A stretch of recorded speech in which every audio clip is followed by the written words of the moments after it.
नमस्कार, देख रहे हैं आप SPN9 न्यूज़ और मैं हूं आपके साथ प्रतीक मिश्रा। कोरोना वायरस से लड़ने के लिए वैज्ञानिक लगातार प्रयासरत हैं। कई देशों में इससे लड़ने के लिए दवा और टीके को बनाने का काम बहुत तेज़ी से चल रहा है। हालांकि अब कोरोना वायरस संक्रमण के खिलाफ वैज्ञानिकों को एक नई जुगत नजर आ रही है।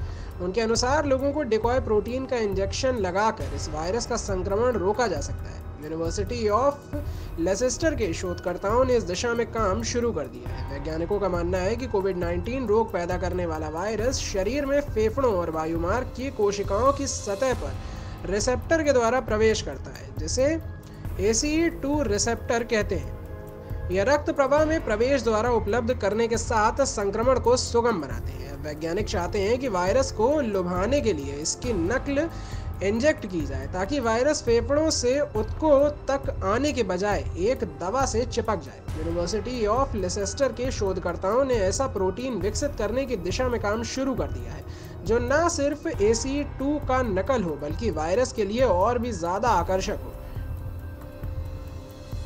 एक रिपोर्ट के अनुसार इसके पीछे सिद्धांत है कि यदि वायरस शरीर में प्रवेश करेगा तो ACE2 की नकल वायरस को भ्रमित कर देगी और ऐसा उसे सोख लेगा, जिससे कोविड-19 के लक्षण विकसित होने की रोकथाम होगी। इस नजरिए को इस विकराल महामारी के खिलाफ उम्मीद की तरह देखा जा रहा है। ACE2 रिसेप्टर पूरे शरीर की कोशिकाओं की सतह पर पाए जाते हैं, लेकिन फेफड़ों और वायुमार्ग में पाए जाने वाले ये रिसेप्टर कोरोना वायरस के खास निशाने पर होते हैं।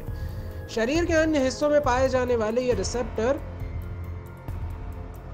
कंट्रोल कर ब्लड प्रेशर को नियंत्रित करने के काम आते हैं। यह एंजाइम हृदय और रक्त प्रवाह से जुड़े हैं। हालांकि फेफड़े के भीतर इसके कार्य को लेकर कोई विशिष्ट जानकारी नहीं है। कुछ अन्य वैज्ञानिक यह भी कोशिश कर रहे हैं कि कोरोना वायरस के प्रभावी तौर पर रास्ता ही बंद करने को ACE2 से ही छुटकारा पा लिया जाए, लेकिन इसके खतरनाक साइड इफेक्ट हो सकते हैं। यूनिवर्सिटी ऑफ लेसेस्टर के प्रोफेसर नक ब्रिंडल ने एक रिपोर्ट में कहा कि हमारा लक्ष्य है कि वायरस को बांधने के लिए एक आकर्षक डिकॉय प्रोटीन बनाकर उसकी संक्रमण क्षमता को रोकने और कोशिकाओं के सतह पर मौजूदा रिसेप्टर के कार्य को संरक्षित करना। दरअसल होता यह है कि फेफड़ों की कोशिकाओं के रिसेप्टर तथा अन्य ऊतकों को हाईजैक कर वायरस पूरे शरीर में फैल जाता है और रोग पैदा करता है। इसलिए यदि यह तरीका कामयाब रहा तो दुनिया भर में फैले इस घातक रोग के नए मामलों को रोकने की संभावना बनेगी।